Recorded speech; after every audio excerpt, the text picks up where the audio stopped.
कभी कोई भगवान न किसी को मिला, न मिलता न मिलेगा। स्वतः भगवान होना होगा। कैसे? और वो योग से हुआ जाता है। जिनकी अभी तक चेतना देवगति को नहीं गई है, जिन पशु प्रवृत्ति में पड़ी हुई है। तो योग की जो प्रथाएं हैं, जो योग की जो विधाएं हैं, जितने भी साधना हैं, जितने भी मार्ग हैं, वो मन के पार जाने के हैं। नमस्कार दोस्तों, मिस्टिक इनसाइट्स क्लिप्स देखते रहिए to make yourself strong spiritually, physically, mentally and socially. And to get more updates, subscribe the channel.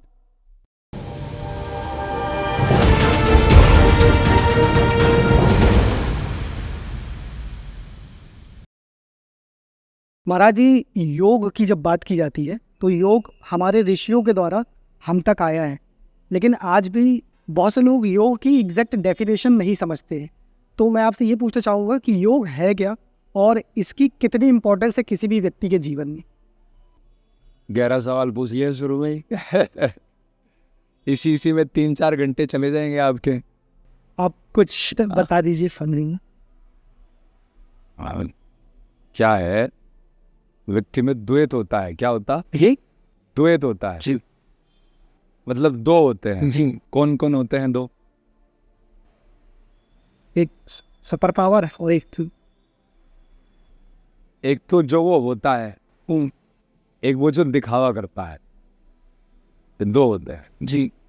जैसे व्यापारी क्या होगा, ग्राहकों को क्या बोल के कुछ बेचेगा।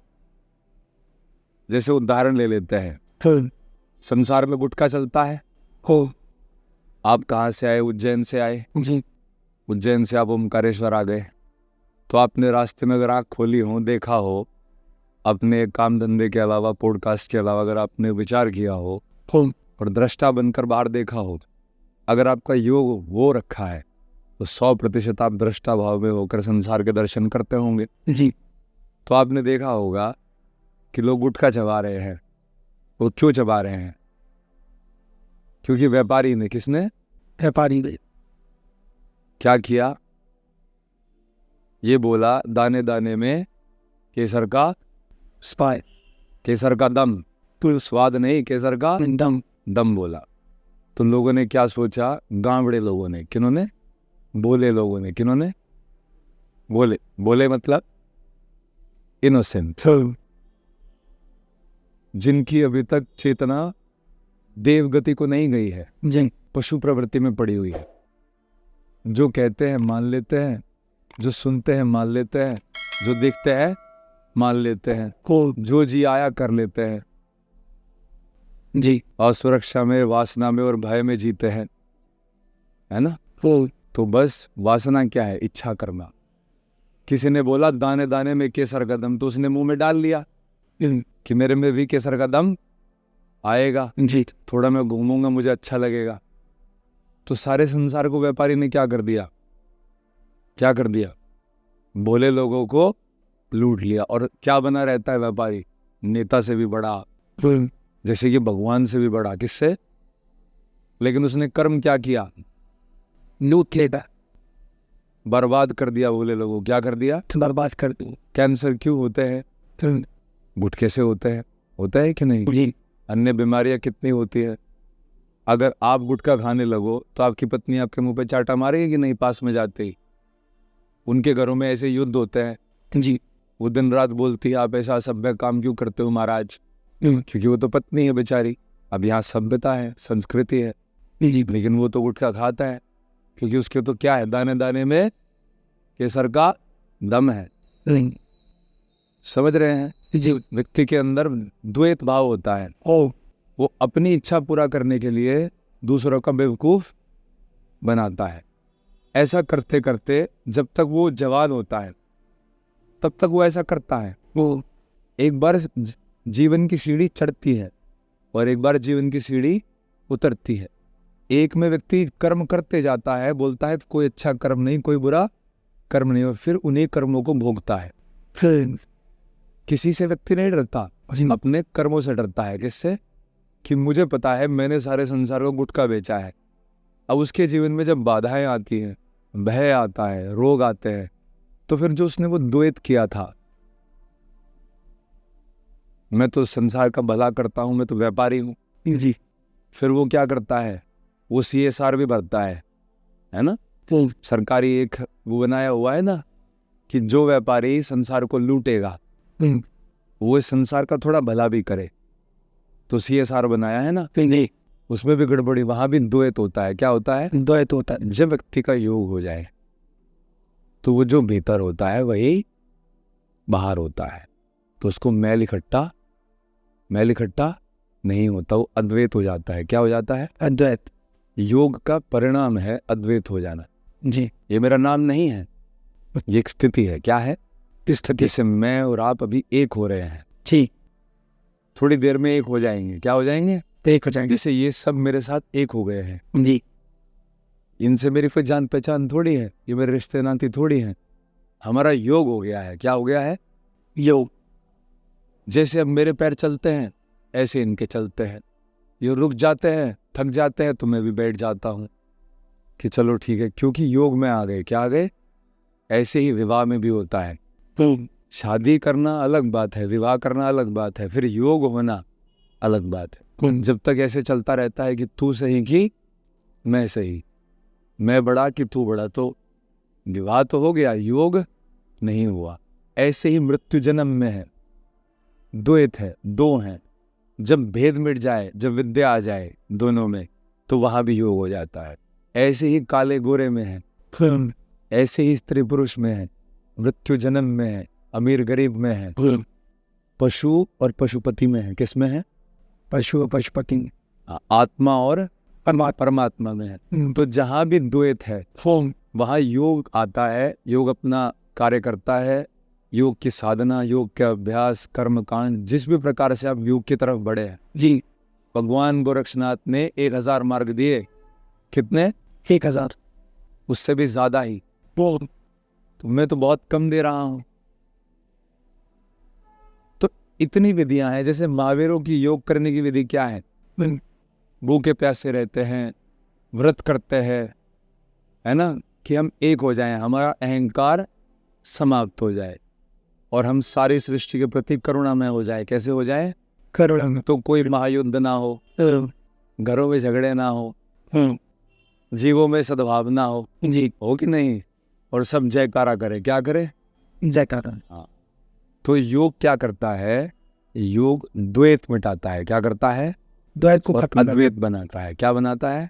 अब आप ये मत समझ लेना कि मुझे बस वो भेद मिटाकर और अद्वैत बना देता है, तो व्यक्ति ही परमात्मा हो जाता है। क्या हो जाता है? परमात्मा में। कभी कोई भगवान न किसी को मिला तो न मिलता न मिलेगा, स्वतः भगवान होना होगा। कैसे? और वो योग से हुआ जाता है। किससे? योग से। अब बाकी जो आप समझ रहे हैं, नाम जप करना, भजन कीर्तन करना, हाथ पैर उठाना, सांस भीतर बाहर करना, मौन करना, व्रत करना, ये सब क्या है? साधन है। क्या है? साधन। ये तरीके हैं योग करने के। तो थोड़ा समझ में आया? ठीक है, बिल्कुल। और भी समझा सकता हूँ, लेकिन ये जी संक्षेप में है, छोटे में है। जी। ठीक है।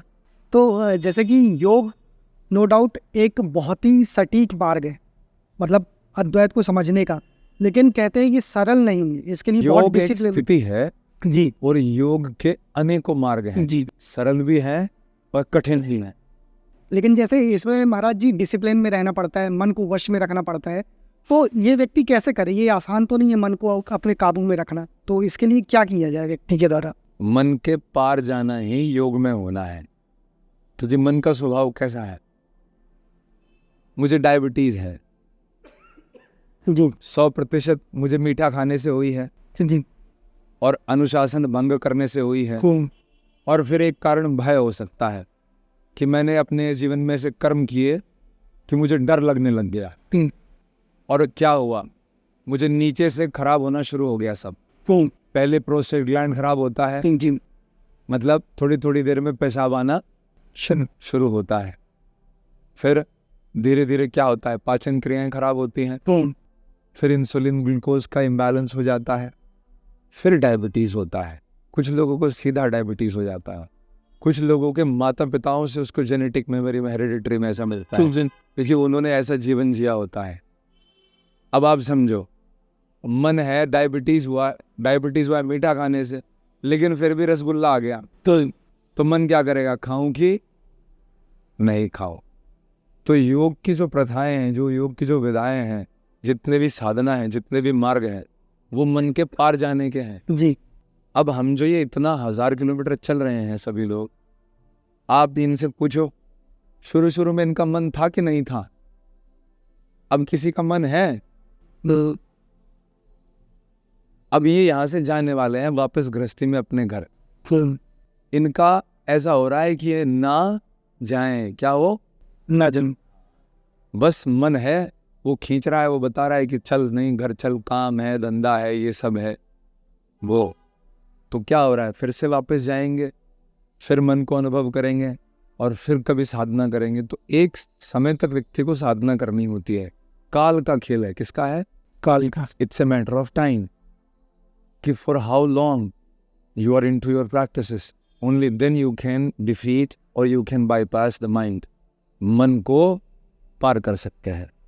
मन के दिमाग के ऊपर स्थितियां हैं पूरी, जहां व्यक्ति संकल्प और विकल्प से बाहर हो जाता है कि करो कि नहीं करो, खाओ कि नहीं खाओ, जाओ कि नहीं जाओ। वो फिर सटीक हो जाता है। करना है तो करना है, नहीं करना है तो नहीं करना है। बुद्धि तेजस्वी हो जाती है, विवेक शक्ति जाग जाती है, जो मन के पार बैठी है। तो ये सारी विधाएं क्या हैं? ज्योतिर्लिंग की परिक्रमा करना, यह दर्शन करना जी। इस पूरी संस्कृति की सबसे शक्तिशाली प्रथा है। अगर आपको इसे आजमाना है, प्रयोग करना है, तो यहां से नागेश्वर तक मेरे साथ चल के देखो पता चलेगा आपका मन है कि नहीं। रहेगा, पर आप उसके पति बन जाओगे। क्या बन जाओगे? उस पर शासन करने लगोगे। वो रहेगा, ऐसा नहीं है मन नहीं होगा, पर आप उसके अधीन नहीं रहते। योग के बाद मन आपका अधीन हो जाता है। मतलब नीचे से व्यक्ति ऊपर, पशु से पशुपति। तो ये एक प्रकार से जैसे कि मैं कौन हूं से शिवोहम की यात्रा है।